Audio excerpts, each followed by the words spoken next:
भोकात गेला डेंग्या. अज रूम मालकाच्या पोराला चांगला खल्लार तुम्ही. काऊन रे गण्या भाऊ, त्या गुल्ल्याला अजवरी बिड्या पाजत होतो का फुकट पाजत होतो का रे? अरे पण झाला का?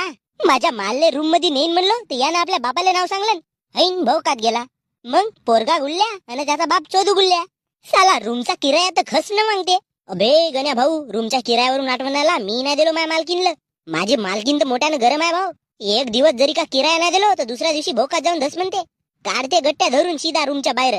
अबे तुझी रूम तेवढ्यानं चांगली तरी आहे, सप्पे लोक येऊ जाऊ शकतात. माझ्या रूम मध्ये तर उंदीर आला तरी त्याला नाही सोडत. त्या दिवशी हगायला गेलो तर पाणी नव्हता. मालकाला म्हणलो का पाण्याची व्यवस्था करायची तर टिशूनं गांड पुसत जा म्हणे. साला एक तर गाडी आणलो घरून, आता गाडीत तेल टाकायला पैसे नसेत तर तू अन ते मालकीन मिळून मुतानं बेता टंकीत. भोसडीचा मी इकडे माझी तुला दुःख दर्द सांगत मगांडावच्या तू पैसे नसेत म्हणतेस.